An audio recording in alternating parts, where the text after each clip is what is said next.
Hello everyone, welcome. This is lecture 3 of chapter 4, Motion in a Plane of class 11 physics. Today in this video I will discuss resultant vector and vectors addition by geometrical method. First, resultant vector. The resultant vector of two or more vectors is defined as that single vector which produces the same effect as is produced by individual vectors together. So, what is resultant vector? Resultant vector is a single vector which produces same effect as the individual vectors together produce. To understand it better, let us consider that a particle is displaced due east 4 meter. We know this way, this is north, south, east, west. Now the particle is displaced, suppose this is point P and this is Q.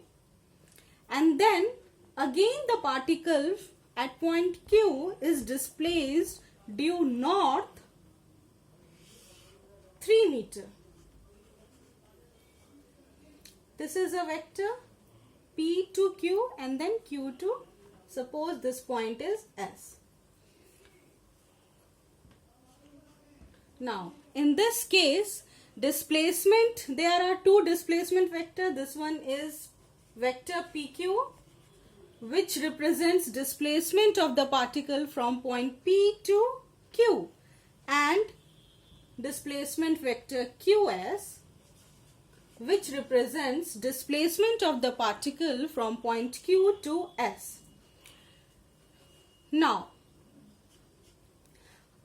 if suppose we draw a vector from this point, initial position of the particle, that is at point P, to the final position of the particle, that is S, then vector PS represents the displacement of the particle from the initial position P to the final position S. Suppose this is represented by vector R, this PQ is represented by vector A, and this QS is represented by vector B. Now, if we want to find the magnitude of this displacement vector PS, we cannot find it by ordinary rules of algebra. That means by adding 4 to 3, that is 4 plus 3 is not equal to vector PS.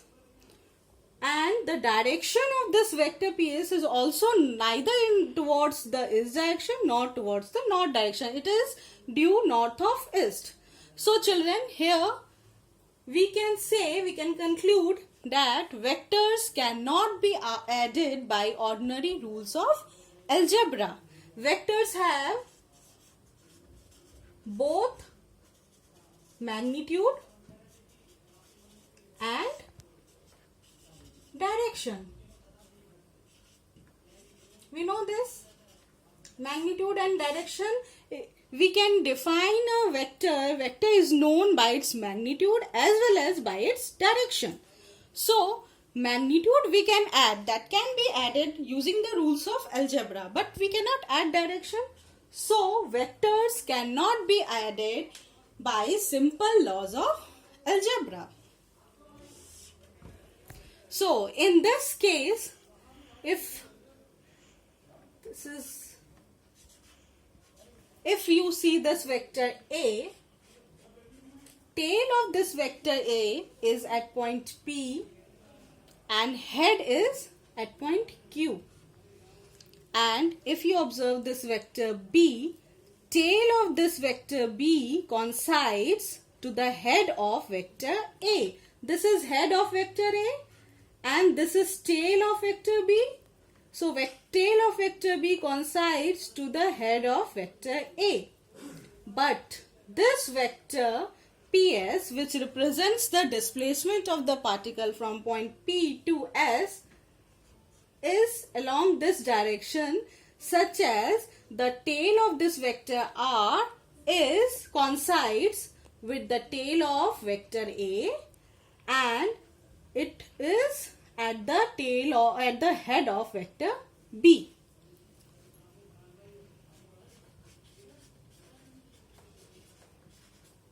So, this vector R is equal to vector A plus vector B.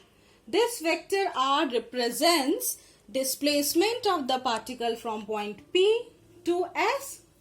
And if you observe this one, children, the vector A represents displacement from P to Q. Vector B represents displacement from Q to S. So these two together produce the same effect. What effect? These two together represents displacement from initial position P to final position S. And this resultant vector also represents the same thing. It also represents the displacement of the particle from initial position P to final position S. So this vector R is called the resultant vector. So vector R is called as the resultant vector. We have taken two vectors out here, and these two vectors A and B together produce the same effect which this resultant vector produce. So R is a resultant vector. So we can define resultant vector as that single vector. It is a single vector. It is a single vector which is producing the same effect as these two vectors together produce. Now, vectors addition by geometrical method. Now, before I proceed to explain vectors addition, it's very important to know about two important facts related to vectors. First, the two vectors can be added only if they are of the same nature. What does it mean? It means that a displacement vector can be added to a displacement vector. That means if one vector is displacement, then it can be added to a displacement vector only. It cannot be added to a force vector or a velocity vector. So it's very important for two vectors to be of same nature if we want to add them. So this is very important point related to vectors. Second, general rule for addition of vectors. Now there is a general rule which you should follow for addition of vectors. What is that rule? That rule states that the vectors to be added are arranged in such a way that the head of the first vector coincides with the tail of second vector, whose head coincides with the tail of third vector, and so on. And then the single vector that is drawn from the tail of the first vector to the head of the last vector represents their resultant vector. Now try to understand, children, if we consider two vectors A and B, and we have to find its resultant R. Then in that case, if we want to add these two vectors, how we should arrange it? This rule states that only, that how we have to arrange the vectors if we want to find the resultant vector. Suppose A is like this.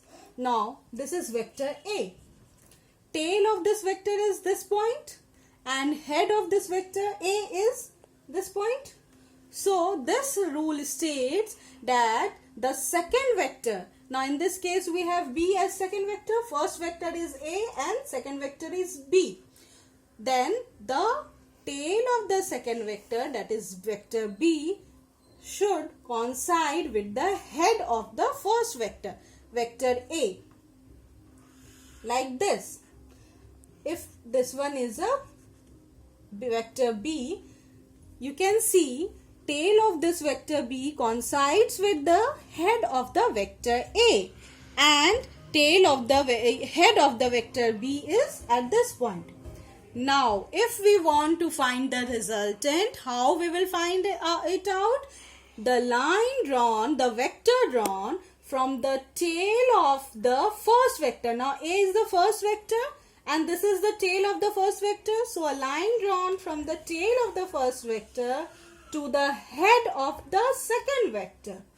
This line will represent, this vector will represent the resultant vector. So, if we want to find the resultant vector of two vectors, if we want to add them, it's very important to arrange them in this manner.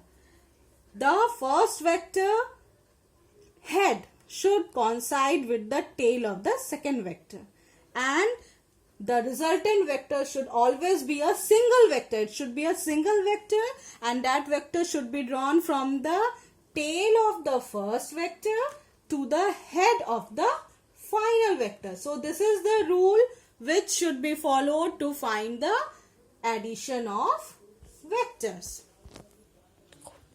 Now, let us consider a case when the vectors are acting in the same direction and we have to add those vectors. Let us suppose vector A and vector B are two vectors. Like this, vector A, this is vector A, this is vector B. Now, we have to find its resultant. So, what we will do? First, what is the rule for addition of two vectors? That the tail of second vector should coincide with the head of the first vector. We have to add these two vectors. So, first we will arrange it. How? Like this. This is vector A. This is head of the vector A, and this is vector B. Tail of vector B coincide with the head of vector A, and like this.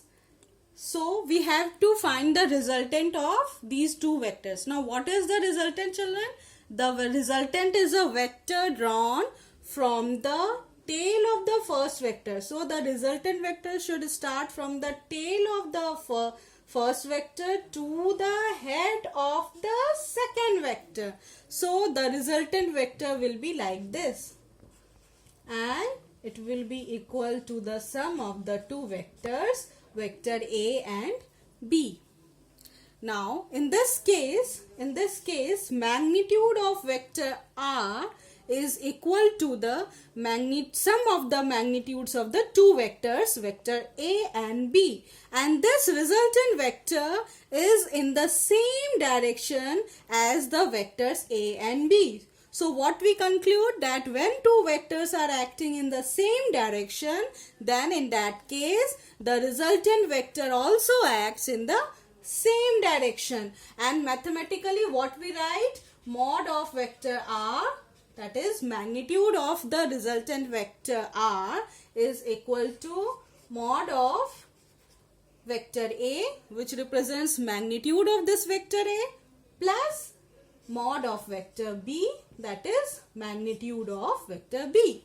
So, the resultant vector is equal to the sum of the two vectors, and the resultant vector direction of the resultant vector is same as that of the two vectors we have considered. We have to add. Now, let us consider the second case when two vectors are acting in opposite direction. Now, suppose A and B are two vectors and we have to find their resultant. But these two vectors are acting in opposite direction. Suppose this is A, vector A in this direction, and vector B is in opposite direction. This is vector B, and we have to find the resultant of these two vectors. How we will find? First of all, we will arrange these two vectors. How? We have to, like this. This is vector A. This is vector A.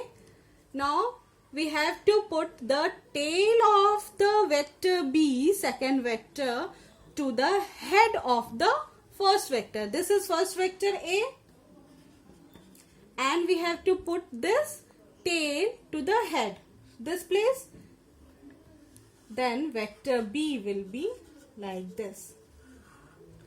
Tail coincides with the head of the vector A, and head of the vector A is at this place. So, how we'll find the resultant vector? We know resultant vector is the vector which is drawn from the tail of the first vector. Now A is the first vector and this is the tail of the first vector, so it will start from here, and this vector resultant vector should be to the head of the vector B.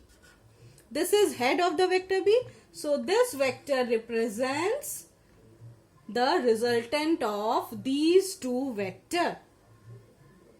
This R drawn, this vector R, resultant vector drawn from the tail of the first vector to the head of the second vector. This represents the head of the second vector B.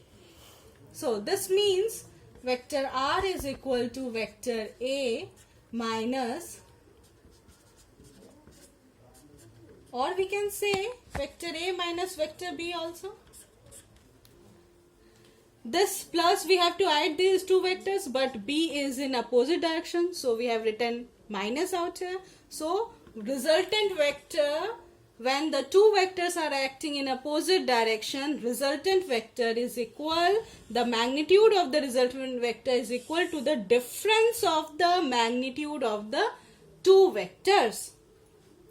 Also, the direction of the resultant vector is in the direction of the bigger vector. You can see that A is the bigger vector. So the direction of R is in the direction of the bigger vector. If suppose children, B is bigger and A is smaller, then in that case the direction of R will be along the direction of the bigger vector B. So mathematically we can write mod of vector R is equal to mod of vector A minus mod of vector B, and in this case what we have, mod of vector A is greater than mod of vector B. So we can write like this. So children, that's all for today. Thank you.